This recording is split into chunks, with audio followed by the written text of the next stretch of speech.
Hey guys, welcome back to the channel. Welcome back to a brand new episode on the lovely Ford Kuga.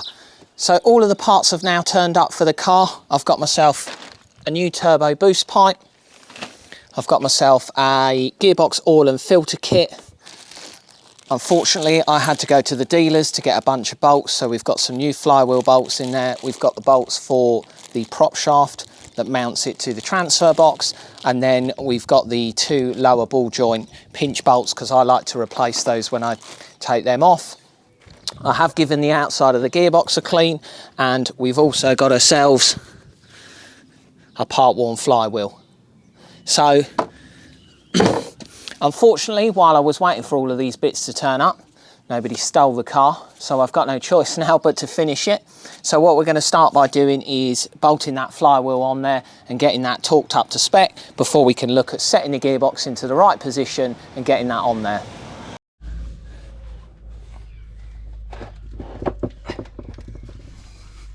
I have already checked this ring gear over just to make sure that the teeth are okay, and they're not all chewed to pieces like our old one, and we are all good.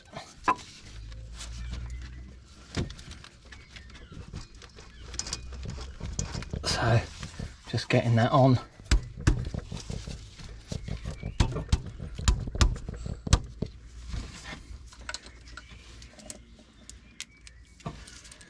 These already come with their Loctite on them.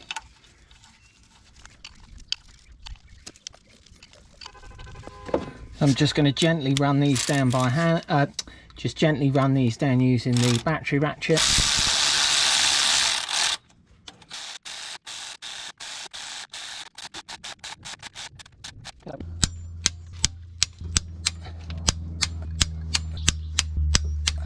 So that's now all of those torqued up. I'm going to mark them just for reference. And basically what I did was I locked the flywheel into place, or I locked the engine on the back of the flywheel where the starter motor is. There is a hole and you can put a pin through. It's on the back side of this, stop it turning. So I don't know if you can make out there. Obviously we've got a load of different size teeth, and this particular one here is a lot smaller.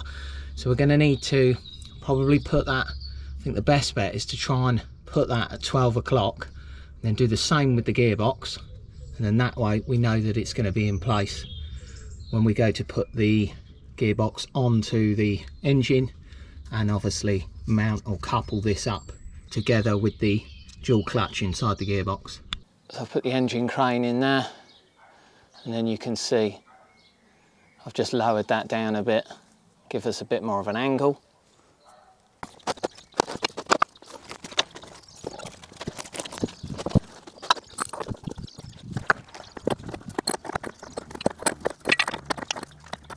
Sorry guys, I'm going to have to sit right in the way of the camera, I think, for a minute, just so I can get the diff past the subframe, something like that.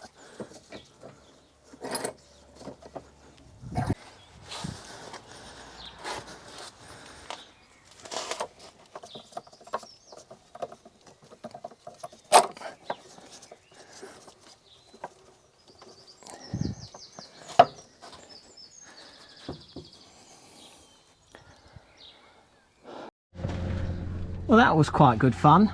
As you can see, I've got a bit of a wood set up here just to try and get enough height on this to get the transmission in. I managed to get it in. I got one bolt in at the front, and then I struggled a bit with the diff, getting it round past the subframe and steering rack up there, but I've managed to do that, and I've got all of the bolts now in around here, and I've just turned the crankshaft slightly, just wiggled it about just so it will drop into place nicely, and it's sort of naturally, the gearbox sort of naturally moved over once I'd got it hopefully into sync. So I'm going to do it up evenly now all the way round, or at least do one at the back here, one at the front, get it right up to where those mating surfaces there are touching.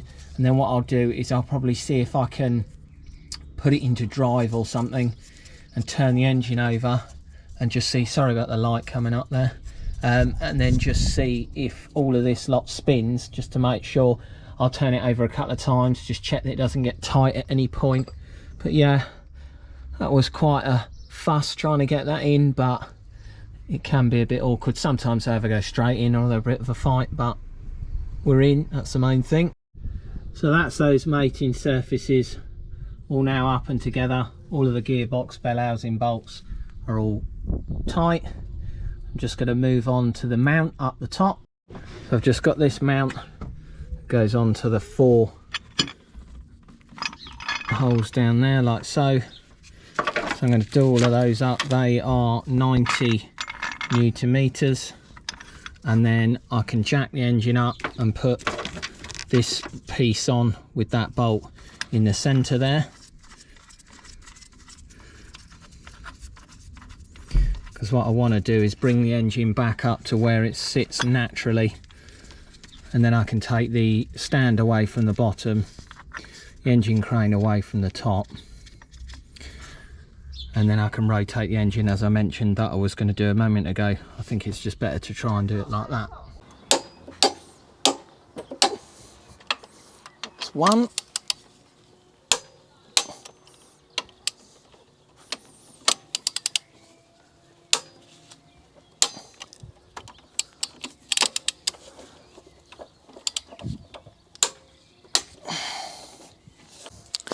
Just going to mark those so I know I've done them.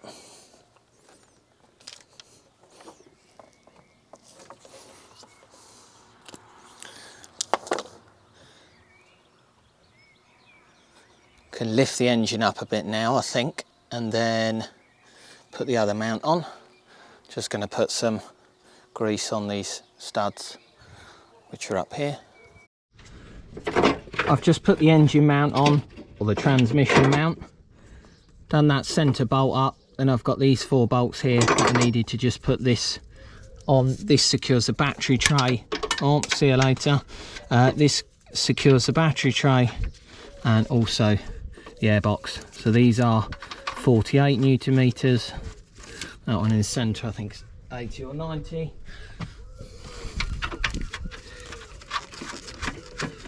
So we can get all of those into place, and then that's in. We can take this off and we can take the trolley jack out of the way. I use the trolley jack because that can pump up higher and move the gearbox that bit further up that we needed to.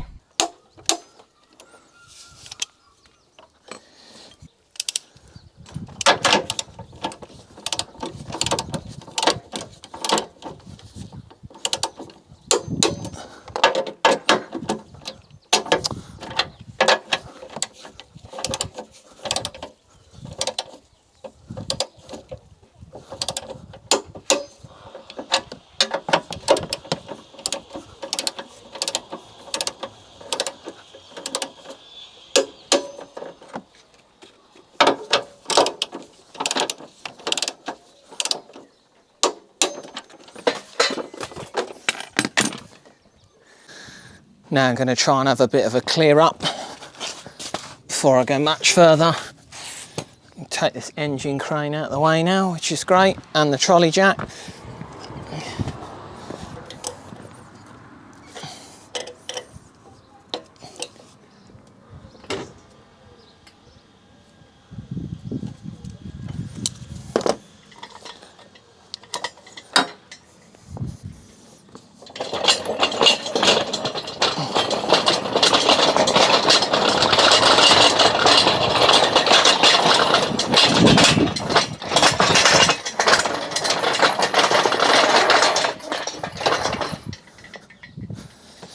That's that one.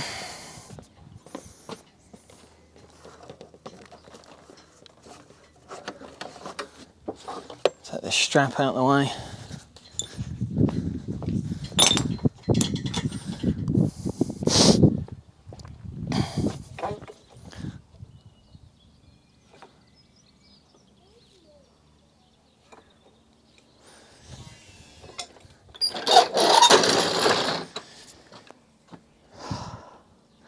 Oh, it's nice to get to that point. Not with it, not that we're Not that we're anywhere near finished at this point, but it's just a good milestone to get that in place. Somewhat of the heavy lifting finished now. So it's the following morning and we are back to it. I'm now just going to look at putting the starter motor in place and getting all the connections wired in for that. Also want to plug in the gearbox as well, so I'm just sort of bouncing from underneath to the top, doing various bits and pieces as I go. I finished up last night by getting the prop shaft bolts in. I've got 3 of them tight, but I need to jack the back up so I can spin the wheels to get to the other 3.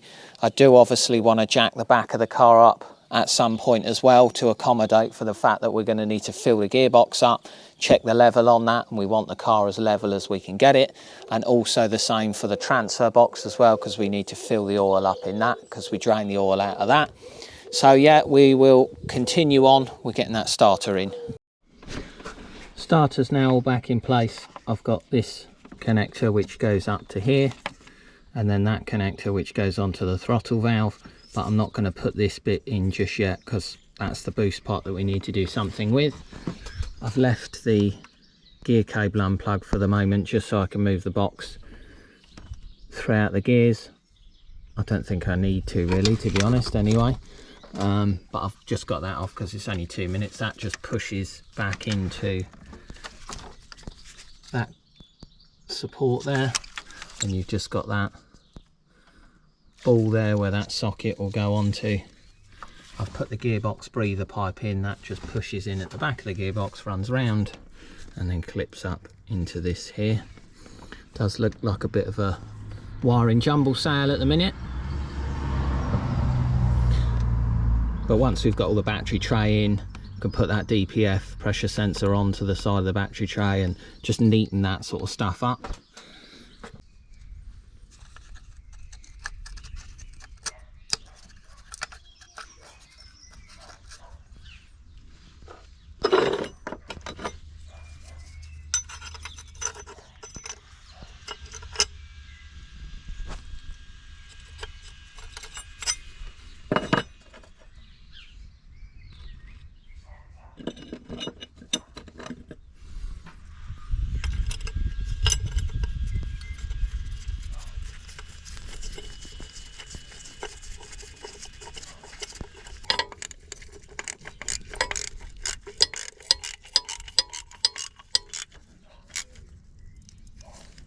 That's now the transfer box in place. I need to do it all up, but there's just some splines on here that slide into the splines on the gearbox. You've got 5 mounting bolts that run round there, and then there's one securing bolt. I basically just left, I've put 1 bolt into this drive shaft support. There's another one that goes through there and one that goes through there. So I'm going to do all of those up, and then we can maybe look at putting the mount on after. There is an exhaust heat shield which I believe goes between there and then up there, as I said a moment ago. So I'm going to get these in first. It's coming along really nicely now. That one's done, these 2 are done up, all of the transfer bolts are done up, so that's now nice and tight. Done this one for this part of the mount, the exhaust bracket there. There's 2 10mm at the top, 2 13s at the back here, and then just under those are 2 15mm bolts that hold that mount on. So there's then the other part of the mount that we can put in, which is that piece that slides into there, then a bolt where my thumb is.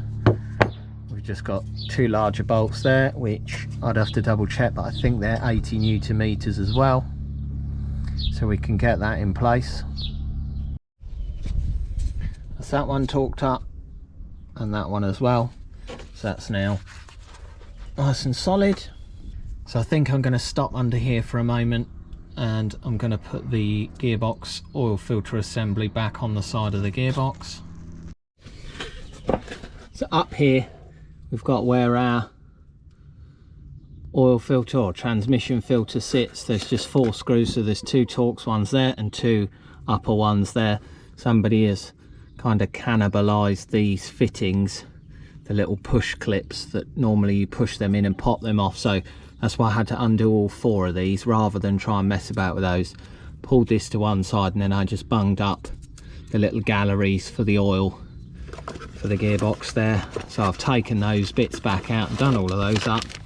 Now I've got a new filter in that Febby kit, so that comes with an outer assembly and an inner part. So you've got your paper element in there, that just drops in. You've got your outer casing, and you just screw that on, and then going to torque that up. You do that up to 17 Newton meters. So I'll do that now.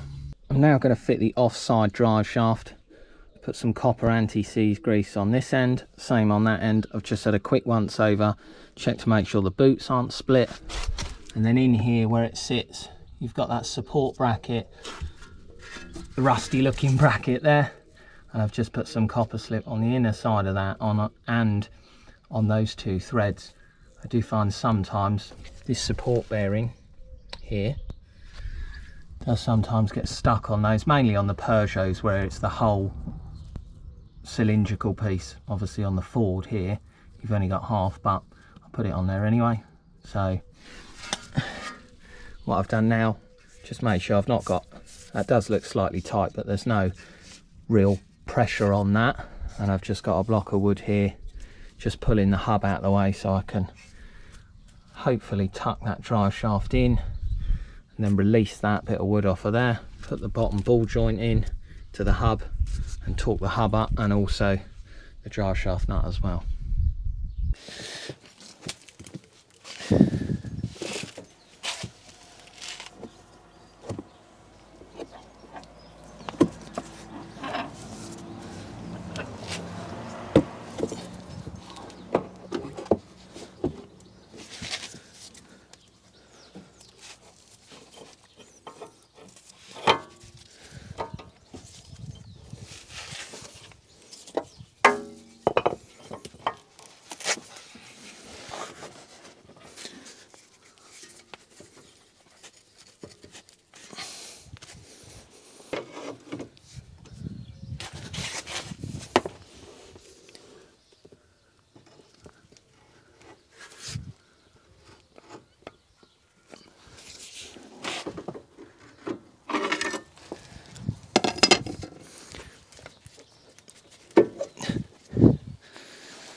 So what we need to remember is just to re-secure our brake hose in there.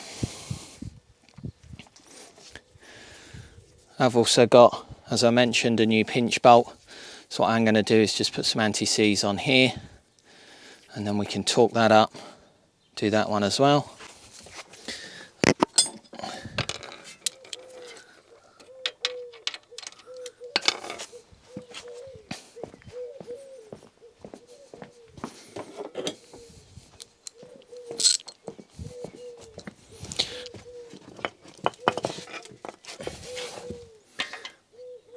The pinch bolt for the lower arm here is 84 Newton meters.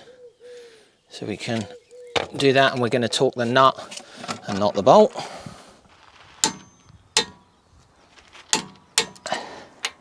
Voila!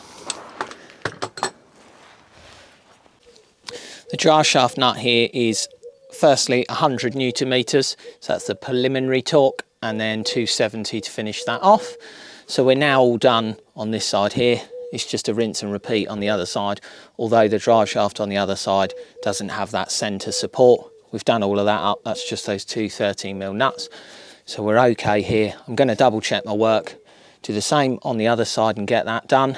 And I'm also going to take care of, now this drive shaft's in, there's a boost pipe that runs underneath and to the intercooler on the near side.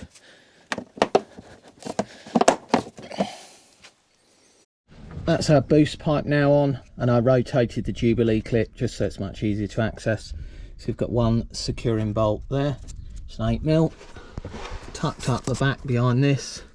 We've got a 13mm, and then this just goes off up above the drive shaft and goes onto the back of the turbo there. And then again, that's just a Jubilee fitting.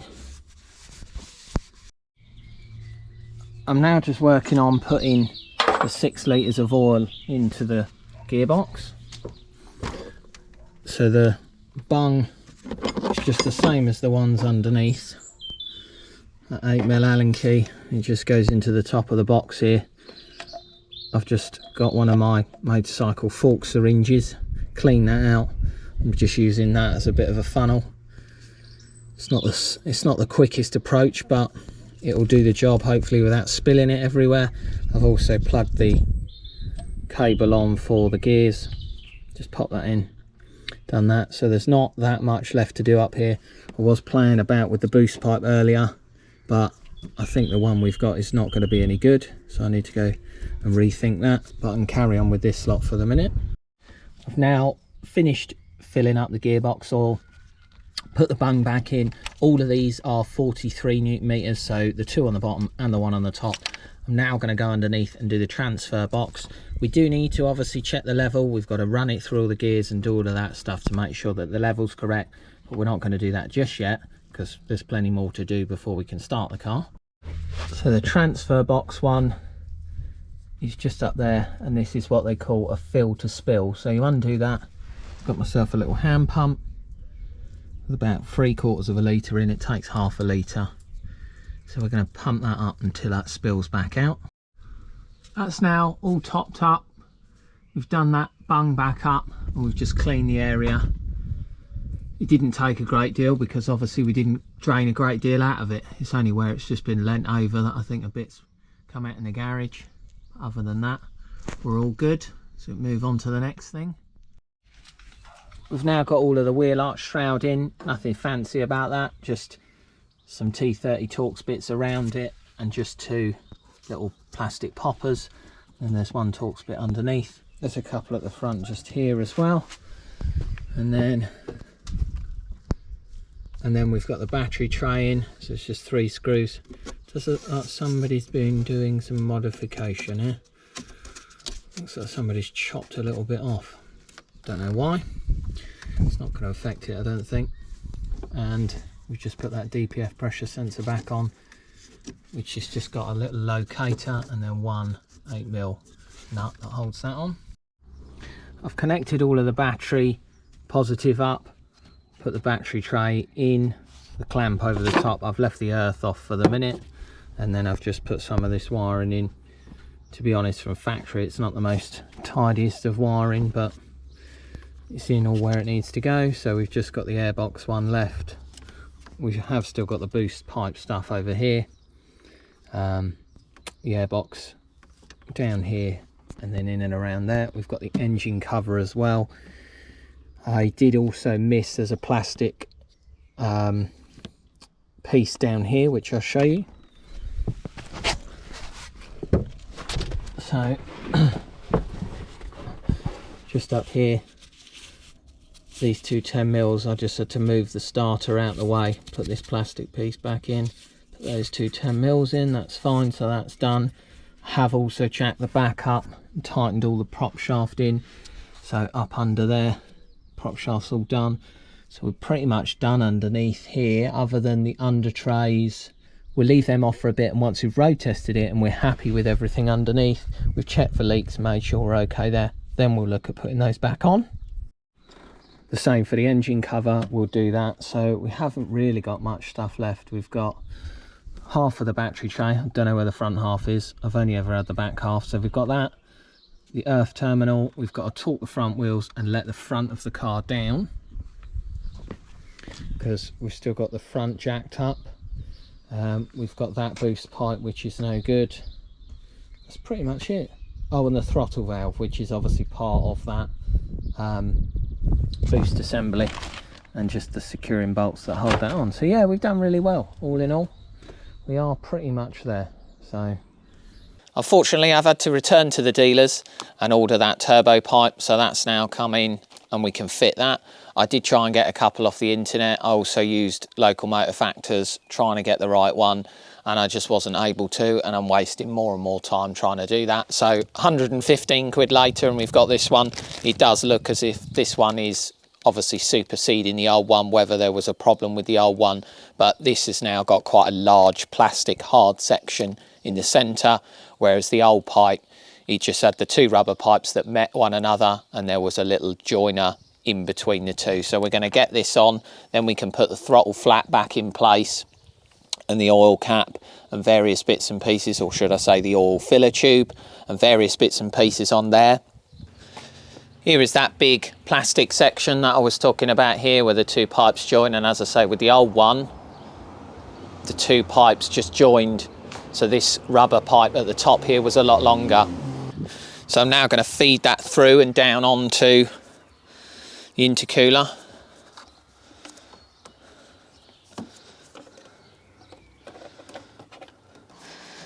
Believe it or not, there's some people out there that actually pay a lot of money to lay underneath an old Kuga.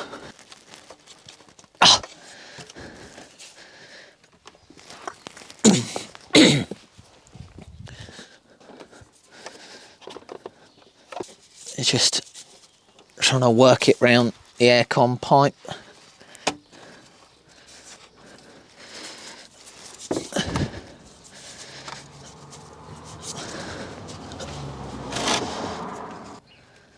Ford have been a great help in putting that Jubilee clip the other way round, so you would probably assemble it from that way round with the intercooler like that. So the Jubilee clip, I'm going to have to tuck my arm round and do that up, but I'm not going to do that one up yet because I want to get the top side in place first, make sure that the pipe routing's not snagged or twisted at all before I do this one up. So we go up the top.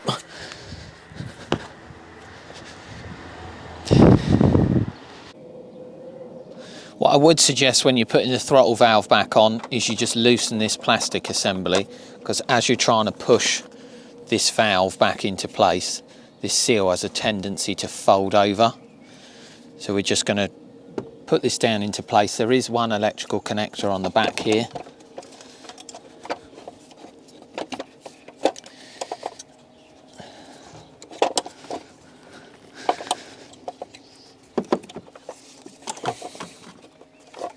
So we get that on first.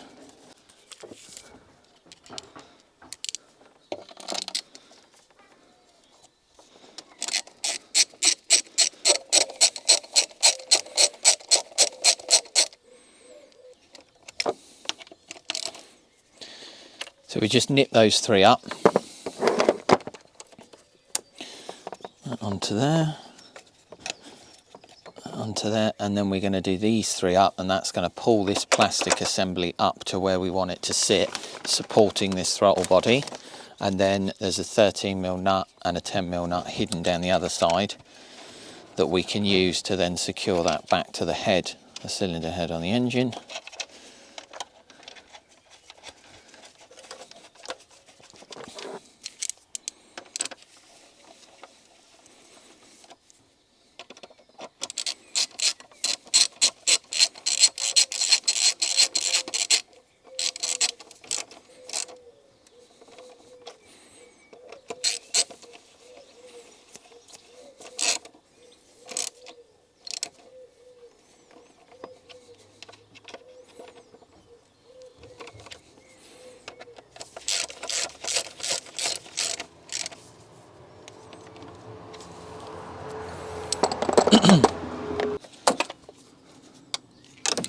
Just going to pop back down and do the Jubilee clip up that's on the underside.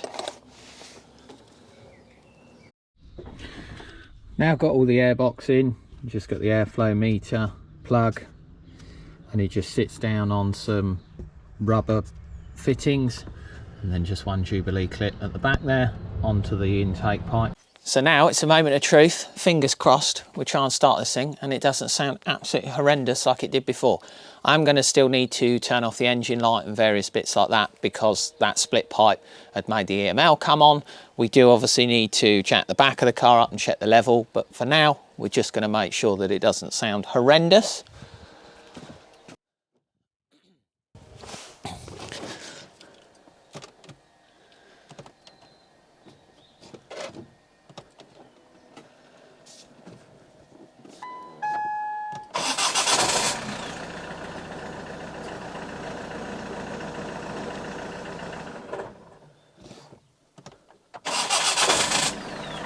Doesn't sound great. It's certainly running all right and ticking over okay, but obviously that wasn't the issue we were having really. We were just having that initial start issue. It does sound a little bit louder than I would like on startup, but what I am going to do is shut the bonnet down and put things like the covers on and then monitor it like that, because whenever I've been testing it previously, I've had all of that shut down before. It might sound like I'm talking a load of rubbish, but I just think that, to be honest, it's just going to be one of those things that does sound, I mean, even when we first got the car and I put a starter motor on it a few years back, it didn't sound particularly great then. The ring gear has got no damage on it whatsoever and the starter motor's brand new, so there's not much more that it can be really. So I think what we're going to do is just carry on as we are, and then obviously, as I say, once we've got all of the covers and stuff back on, we can start it up and see what it sounds like. But obviously with all of this lot open, you are going to get it making a lot more noise than it would do normally in general starting conditions. It's going to be a lot more audible. So I think I'm going to double check that I've torqued the wheels up, turn the engine management light off, have a look underneath while it's running and just check for any leaks. So we'll do that quickly now. I've now got the car somewhat level. As you can see, I've jacked the back of it up and put some stands underneath there. I've got it up to the correct temperature that it suggests, and what I'm going to be doing now is just running it through each one of the gears for 20 seconds, which is what it recommends, and then also over into the manual mode, and then we're going to put it through each of those gears for 20 seconds, and then what we're going to do is we're going to get back underneath the car, we're going to undo the level bung, and hopefully we should get a little bit of fluid come out to a drip, and then we know that we're at the right level. So I'll cut back in once I'm underneath, because there's no point in you watching me just sit in the car and move the gear stick about. So we do that, and then we'll jump back in underneath in a second. I've now just let all of the fluid drain off now. There's just a very slow drip there. I've cleaned all this area off, and I'm just going to put the bung back in.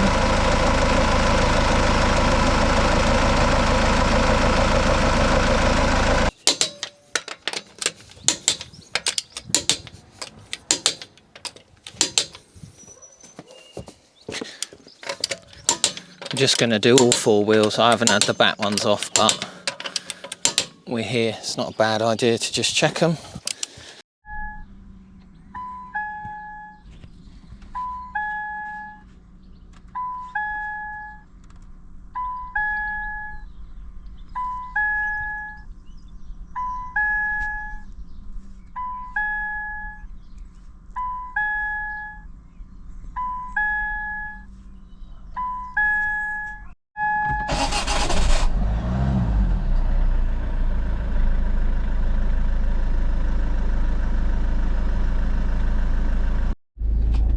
Right, okay, we're all set. So, lift off, here we go. Seems to boost all right so far. Before it was really noisy under acceleration, where obviously all of that turbo air is just firing itself out of that boost hose, that's splitting it.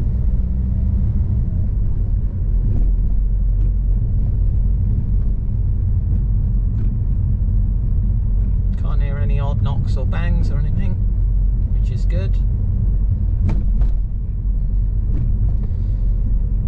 Just obviously put a few miles on the car, get it all up to operating temperature, check everything works, check we're happy with everything, no engine lights, all that sort of stuff. Then we can revisit the underneath, check everything over once again before we put the under tray on, and then finally re-torque the wheels.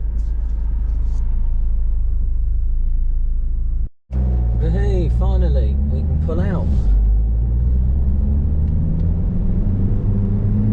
That's third.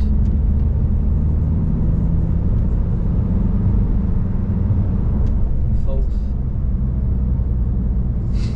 Probably is going to be a bit smoky for a bit, I'd imagine.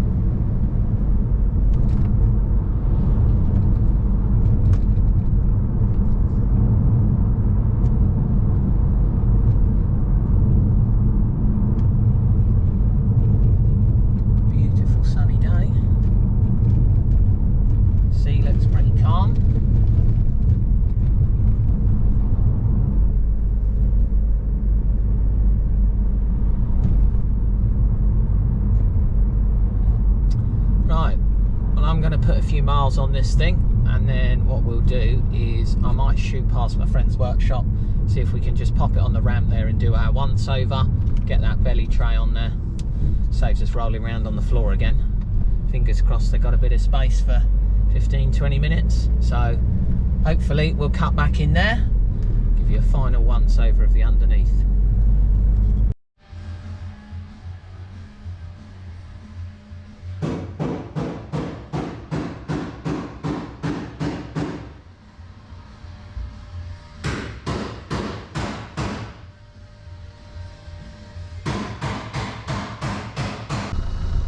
And as you can see there, we just had a final once over, rechecked the oil, made sure that there wasn't any leaks, checked everything, gave all the suspension a bit of a wiggle, rechecked the tyre pressures and put all the under trays back on.